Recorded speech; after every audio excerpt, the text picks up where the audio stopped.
96% of America's native land birds feed insects to their young every single season. And most $50 feeder setups leave a backyard with zero insects for them to find anywhere, a gap nobody explained to homeowners in their 50s and 60s because feeding chicks was never the lesson taught. Dear Casey, these 17 plants triggered the documented return of the white-throated sparrow and 5 other migrants across spring and fall passage. And plant 17 does something no other plant here manages alone. The one migrating birds have leaned on for 3 generations.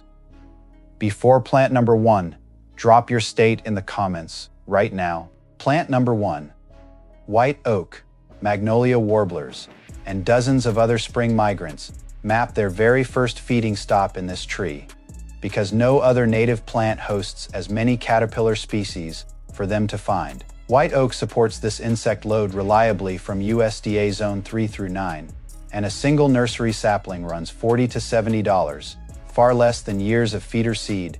Cornell Lab research documents over 500 caterpillar species using white oak, exactly the protein migrating warblers need during the spring passage window. Doug Tallamy's research at the University of Delaware documents white oak hosting over 500 caterpillar species, more than any other native tree tract. That density matters most during the spring window, when warblers arrive exhausted and need protein within hours to continue north. Over several seasons, a mature white oak compounds in value, drawing the same warblers back to the identical branch, a pattern researchers call root fidelity. The mistake most homeowners make is planting white oak too far from water or cover. Without shelter nearby, warblers feed briefly and move on instead of staying to fully refuel. Add water and dense understory cover near a mature white oak, and warblers shift from a brief feeding stop into a confirmed multi-day stay, refueling fully before continuing their long route north into Canada. Plant number 2 meets a need this oak tree never can provide, the very first insect source available at the opening of the entire spring migration season. Somewhere in this video is the story of a Pennsylvania backyard that went from completely silent every single spring to 9 confirmed migrant species documented within just 1 full season. Plant number 2, black willow, indigo buntings, and early returning warblers depend on this tree before almost anything else has woken up, because black willow catkins burst into insect activity weeks ahead of most native trees in spring. It thrives from USDA Zone 2 through 9, tolerates wet soil most trees reject, and a bare root sapling costs only $20 to $40 at most native nurseries. Audubon's regional migration data places black willow among the earliest documented insect sources for the opening week of spring passage. Audubon's migration tracking places black willow among the earliest insect sources of the entire spring season, active before most native trees show any leaf growth at all.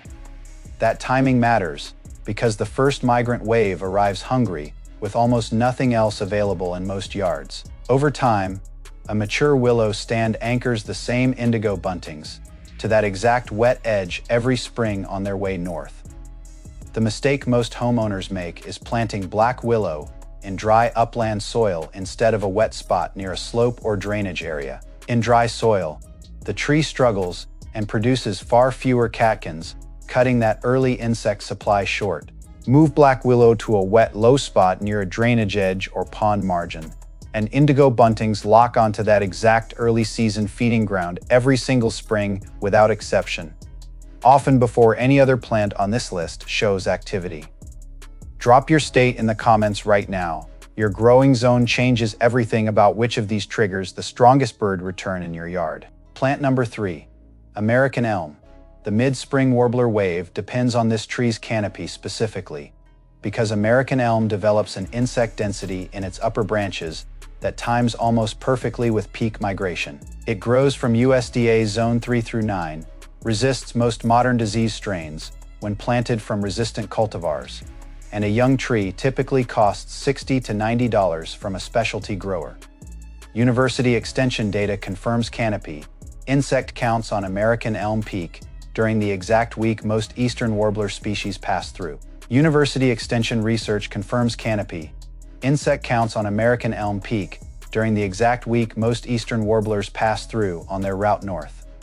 That timing matters because warblers feeding high in a tall canopy access insects unavailable in shorter shrubs nearby. Over several seasons, an established elm canopy draws larger and more diverse warbler flocks back to that same tall structure each spring.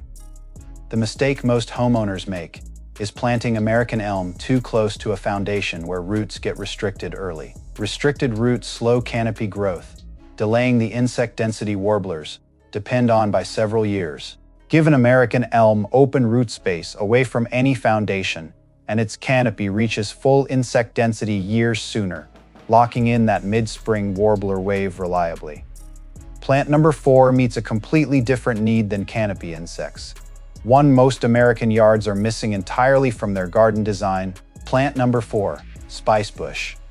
The Veery depends on this single shrub twice in 1 year, because spicebush hosts spring caterpillars for the northbound trip and produces fall fruit for the exact same bird heading south.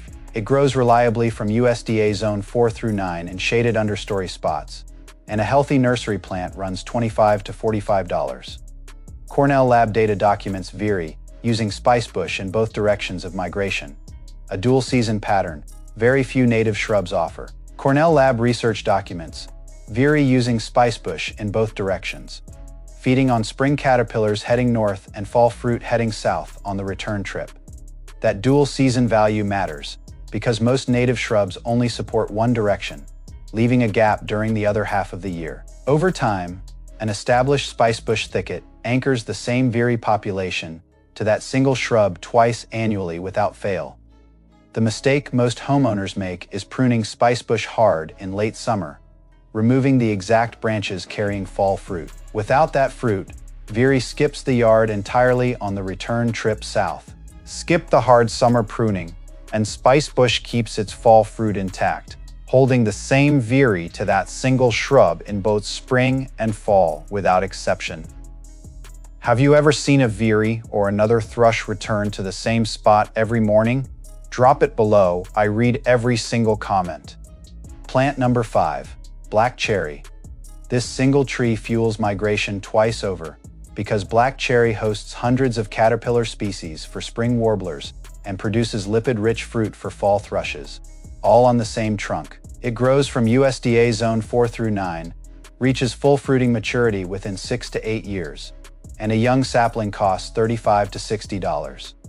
Talamy's Keystone Plant Research ranks black cherry among the highest value native trees for combined insect and fruit migration support. Talamy's Keystone Research ranks black cherry among the highest value native trees, hosting hundreds of caterpillar species while producing fruit in the same season.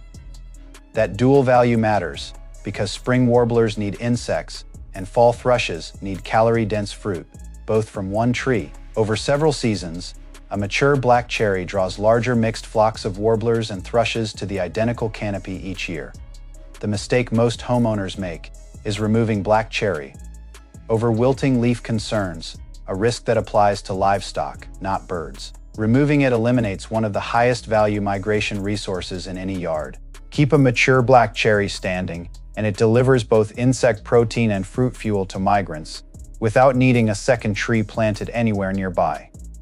Plant number 6 triggers a completely different behavior, one tied to leaf size most homeowners never even consider when choosing a tree. Plant number 6, pin oak. Magnolia Warblers specifically favor this tree over other oaks because pin oak's smaller, narrower leaves let small-billed warblers access caterpillars more easily than the broadleaves of most other oak species. It grows from USDA Zone 4 through 8, tolerates wet clay soil better than most oaks, and a young tree runs $45 to $75 at native nurseries. Research on bill morphology confirms small-billed warblers forage more efficiently on pin oak's compact leaf structure than on larger leafed alternatives. Research on warbler bill morphology confirms small-billed species forage more efficiently on pin oak's compact leaves than on larger leafed oaks nearby. That efficiency matters because warblers burn limited energy during migration and cannot afford wasted foraging effort. Over several seasons, a mature pin oak attracts a wider range of small-billed warbler species each spring to its canopy. The mistake most homeowners make is planting pin oak in alkaline soil, which causes chlorosis and weakens leaf production. Weaker leaf production means fewer caterpillars, directly reducing the insect supply warblers depend on.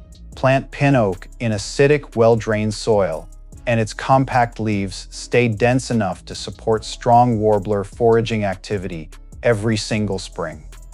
Plant number 7 comes next. Positioned as the single highest value fall fix on this entire list, timed exactly to plant number 7, black Tupelo. Swainson's thrush times its entire pre-departure fueling around this single tree because black Tupelo produces some of the highest lipid content fruit available to any fall migrant in North America. It grows from USDA Zone 4 through 9, develops brilliant red fall foliage alongside its fruit, and a sapling costs $50 to $85 from specialty growers. Research on migrant fueling strategies ranks black Tupelo fruit among the top lipid sources thrushes select before crossing long distances. Research on migrant fueling strategies ranks black Tupelo fruit among the highest lipid sources thrushes select before crossing long distances south each autumn. That lipid density matters because thrushes need maximum calories in minimal feeding time before a multi-day non-stop flight. Over several seasons, a mature Tupelo anchors larger thrush numbers to the same fruiting canopy each autumn season. The mistake most homeowners make is planting only male black Tupelo trees, which produce no fruit since the species is dioecious. Without a female tree nearby, the entire fall fueling value disappears from the yard. Plant a female black Tupelo, and its lipid-rich fruit becomes one of the strongest fall fueling stops a yard can offer migrating thrushes anywhere. Did you know this exact tree was triggering Swainson's thrush fueling behavior before now? Be completely honest in the comments. Plant number 8, flowering dogwood. Thrush species specifically seek out this tree's fruit because flowering dogwood produces calcium-rich fruit that helps migrants build the fat and mineral reserves needed for long flights. It grows from USDA Zone 5 through 9 in partial shade, blooms with showy white bracts each spring, and a young tree costs $60 to $100 at most nurseries. Research on migrant nutrition confirms calcium content in dogwood fruit supports the physiological demands of sustained long-distance flight. Research on migrant nutrition confirms calcium content in flowering dogwood fruit supports the demands of sustained long-distance flight in thrush species. That mineral density matters because birds depleting calcium during migration risk muscle and skeletal stress over thousands of miles. Over several seasons, a mature dogwood anchors repeat thrush visits to the same fruiting branches every fall season. The mistake most homeowners make is planting flowering dogwood in full sun, which stresses the tree and reduces fruit set each year. Reduced fruit set means fewer calcium-rich calories available when thrushes need them most. Plant flowering dogwood in partial shade, and its fruit set stays strong enough to support real thrush fueling activity every single fall season. Plant number 9 does something no other plant on this list attempts. It pulls migrants in during the very last days before winter arrives. Plant number 9, winterberry holly. White-throated sparrows and late migrants depend on this shrub when almost every other fruit source has already run out by November. Winterberry holds its bright red fruit through Zone 3 to 9, well into early winter, and a healthy female shrub costs $30 to $55 at native nurseries. Audubon's late-season migration data documents winterberry as one of the last reliable fruit sources for migrants passing through after most trees are bare. Audubon's late-season migration data documents winterberry holly as one of the last reliable fruit sources after most trees are completely bare by November. That late timing matters because delayed migrants face a shrinking window with almost no other food source left in most yards. Over several seasons, an established winterberry stand becomes a known late-season stop for sparrows and stragglers each year. The mistake most homeowners make is planting only male winterberry shrubs, which never produce the fruit female plants rely on. Without a female plant nearby, the shrub offers migrating birds nothing at all. Plant a female winterberry holly, and it becomes the last dependable fruit stop for migrants still passing through in late November. Plant number 10 does the opposite of winterberry. It feeds the very first migrants of spring before almost anything else has woken up. A free ONDS plant number 10. American hazelnut. This shrub feeds the very first migrants of spring before almost any other plant has woken up, because its catkins release insect activity earlier than nearly every other native species. It grows from USDA Zone 4 through 9, tolerates partial shade well, and a bare root shrub costs only $20 to $35 at most native nurseries. University Extension data confirms hazelnut catkin emergence consistently precedes most other spring insect sources by 2 to 3 full weeks. University Extension data confirms hazelnut catkin emergence precedes most other spring insect sources by 2 to 3 full weeks each year. That early timing matters because the very first migrants arrive into a landscape with almost nothing else producing insects yet. Over several seasons, an established hazelnut thicket becomes a known first stop for the earliest spring arrivals each year. The mistake most homeowners make is pruning hazelnut hard in late winter, removing the exact catkins about to release insect activity. Without those catkins, the shrub offers nothing to the very first migrants passing through. Skip late winter pruning on American hazelnut, and its catkins stay intact to feed the earliest spring arrivals before anything else is active. Drop your state in the comments right now. Your growing zone changes everything about which of these triggers the strongest bird return in your yard. Defry plant number 11, smooth alder. White-throated sparrows forage at ground level beneath this shrub during both spring and fall passage, picking through leaf litter and dropped catkin debris for insects. It grows from USDA Zone 3 through 8 along wet edges and stream banks, and a bare root plant costs $15 to $30 at most native nurseries.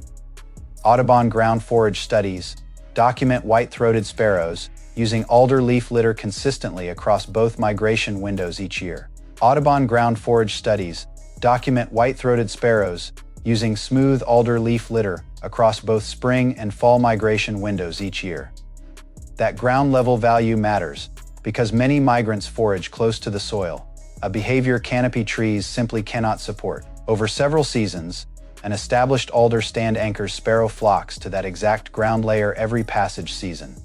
Worth stating plainly, smooth alder needs consistently wet soil and will struggle in dry upland yards, regardless of zone. Homeowners outside a naturally wet area should expect limited results without irrigation support. Place smooth alder along any wet edge, and its leaf litter becomes a reliable ground forage stop for sparrows in both spring and fall passage. Plant number 12 shifts the focus again, fruit timing aligned precisely to a single tanager's fall color change. Plant number 12, roughleaf dogwood. Scarlet tanagers time their fall departure, fueling to this shrub's fruit ripening, which lines up almost exactly with the tanager's shift from red to olive plumage. It grows from USDA Zone 4 through 9, spreads readily along sunny edges, and a young shrub costs $25 to $40 at most native nurseries. Banding studies link roughleaf dogwood fruit ripening directly to the documented timing of Scarlet Tanager fall departure across much of the eastern range. Banding studies link roughleaf dogwood fruit ripening to the documented timing of Scarlet Tanager fall departure across the eastern range. That timing match matters because tanagers transitioning out of breeding plumage need a precise fuel source as departure approaches. Over several seasons, an established dogwood thicket becomes a known pre-departure stop for tanagers each autumn. The mistake most homeowners make is cutting roughleaf dogwood back hard in late summer, removing fruit right before the tanager's color change begins. Without that fruit, tanagers skip the yard during the exact window they need it most. Leave roughleaf dogwood unpruned through late summer, and its fruit lines up precisely with the Scarlet Tanager's pre-departure fueling window each fall.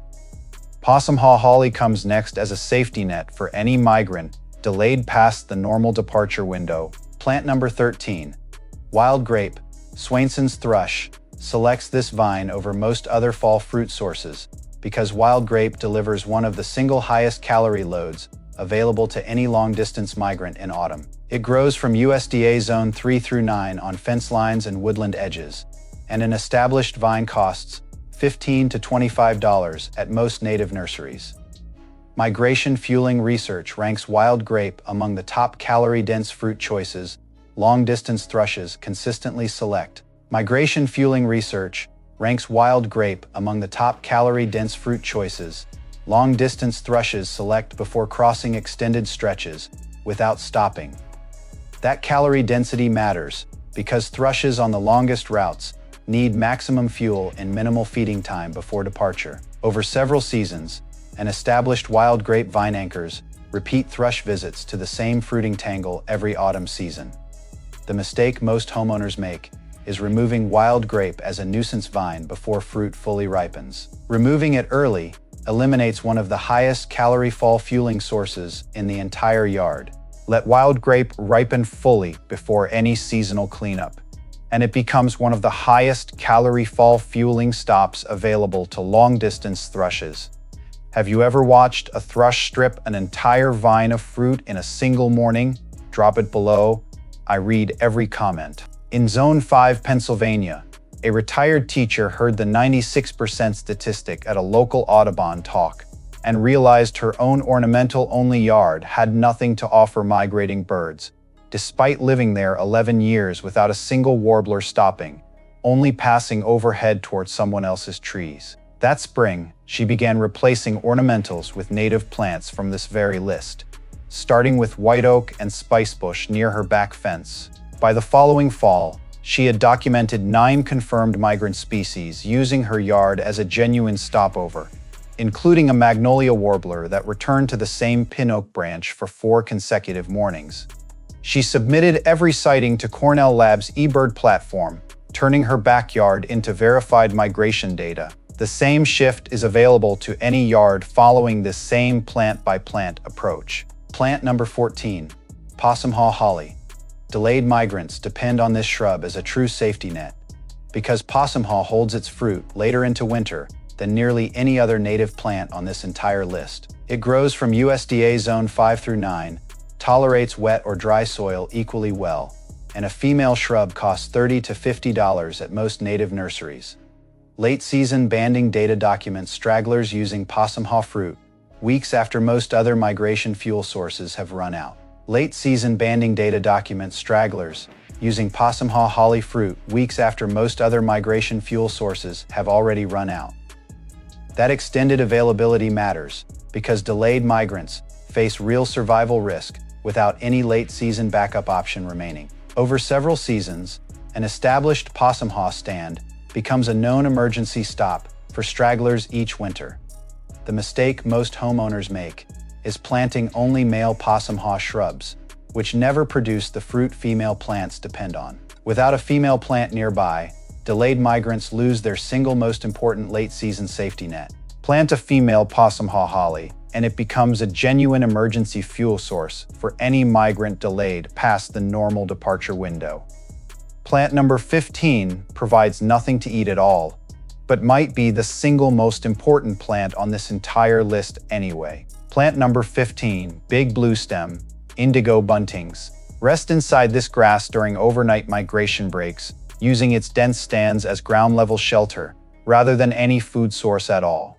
It grows from USDA Zone 3 through 9, reaches 4 to 6 feet tall at maturity, and a clump costs $8 to $15 at most native nurseries. Documented stopover research records Indigo Buntings resting specifically within dense Big Blue Stem stands during nighttime migration pauses. Documented stopover research records Indigo Buntings resting within dense Big Blue Stem stands during nighttime migration pauses across the Central Flyway. That shelter value matters because exhausted migrants need safe cover from predators as much as food during the journey. Over several seasons, an established bluestem stand becomes a known overnight resting site used repeatedly each season. The mistake most homeowners make is mowing native grasses down completely each fall, eliminating the exact cover migrants depend on. Without that structure, buntings have nowhere safe to rest and may skip the area entirely. Leave Big Blue Stem standing through fall and winter, and it becomes a reliable overnight shelter for buntings resting during their long migration route. Virginia wild rye comes next, providing the exact ground forage fuel white-throated sparrows need during fall stopovers. Plant number 16. Virginia wild rye. White-throated sparrows forage along this grass's seed heads, specifically during fall migration stopovers, finding fuel low to the ground rather than in any canopy above. It grows from USDA Zone 3 through 8, thrives in partial shade, where other grasses struggle, and a clump costs $10 to $18 at most native nurseries. Ground forage tracking confirms white-throated sparrows favor Virginia wild rye seed heads consistently during fall passage windows. Ground forage tracking confirms white-throated sparrows favor Virginia wild rye seed heads consistently during fall passage windows across the eastern range. That preference matters because sparrows moving through unfamiliar territory need a reliable, recognizable fuel source during a brief overnight stop. Over several seasons, an established wild rye stand anchors sparrow flocks to that exact seed source each fall season. The mistake most homeowners make is cutting wild rye back before seed heads fully mature in late summer. Cutting it early removes the seed fuel sparrows specifically arrive looking for. Let Virginia wild rye mature fully before any seasonal cutback, and its seed heads become a dependable fall forage stop for passing sparrows. Did you know native grass seed heads mattered this much to migrating sparrows? Be completely honest in the comments. Plant number 17, pawpaw. This is the plant I mentioned at the very beginning because pawpaw closes the entire 96% gap alone, hosting spring caterpillars and producing fall fruit in one single understory tree. It grows from USDA Zone 5 through 9 in shaded understory conditions, and a young tree costs $55 to $90 at specialty native nurseries. Talame's research confirms pawpaw hosts caterpillar species unique to this tree, while also ranking among the highest fat content native fruit available. Talame's research confirms pawpaw hosts caterpillar species unique to this tree, while ranking among the highest fat content native fruit available. That dual value matters because almost no other plant on this list supports both spring insect needs and fall fruit needs at once. Over several seasons, an established pawpaw thicket anchors spring warblers and fall thrushes to the identical understory patch. The mistake most homeowners make is planting only one pawpaw, since the species needs a second different tree to produce fruit. Without a second tree, the fall fruit half of the gap, this disappears completely. Plant two genetically different pawpaw trees together, and one single understory tree closes the entire 96% gap on its own, spring and fall, year after year. That is all 17 plants for today, each one mapped to a real bird need across the full migration calendar. Most gardeners never realize female holly shrubs alone determine fall fruit, since male plants of the exact same species produce 0 berries for any migrating bird to use. Cornell Lab research also confirms route fidelity is real, meaning the same warblers and thrushes return to the identical branch structure year after year once a tree matures. A third overlooked fact: ground-level shelter like big bluestem matters as much as food, since exhausted migrants need safe overnight cover just as urgently as fuel. Across all 17 plants, total investment lands between $200 and $450 depending on zone and pricing, spread across 1 or 2 planting seasons, with Zone 3 through 5 favoring fall planting for root establishment before next spring's migration wave arrives. You just received zone-accurate, dollar-grounded, bird behavior referenced sanctuary wisdom that most channels never put in one place. Exactly what every video on the bird's garden delivers. If your yard sits in zones 3 through 5, start with white oak, American hazelnut, and spicebush, planted this fall. Those 3 alone will establish the insect host foundation that spring warblers and thrushes actively map as a stopover route. And your total investment runs $90 to $140 for all 3 bare root starts. Plant them now, and the root system is ready before the first Magnolia Warbler passes through next April. Zones 6 through 9 expand into black tupelo, roughleaf dogwood, and wild grape for fall fueling. Together they close the lipid and calorie gap that long-distance migrants like Swainson's thrush need before crossing the Gulf, and the 3-plant combination runs $110 to $160 installed. Miss this planting window, and the fall route bypasses your yard entirely. That bird mapping loss does not recover for one full season. 17 plants across 2 planting seasons in your yard permanently exits the 96% statistic. Magnolia Warblers, Swainson's thrushes, white-throated sparrows, and indigo buntings confirm stopover routes and return to the same trees every single migration, year after year, without a feeder. Drop your state in the comments right now and tell me which plant on this list you are starting with this fall. Every migration season your yard was silent was a season a Swainson's thrush or Scarlet Tanager passed over it without stopping. These 17 plants make certain that does not happen again, and the birds that find your yard first will return to it for the rest of their lives. Subscribe to the Bird's Garden now, so next season's list is already waiting for you.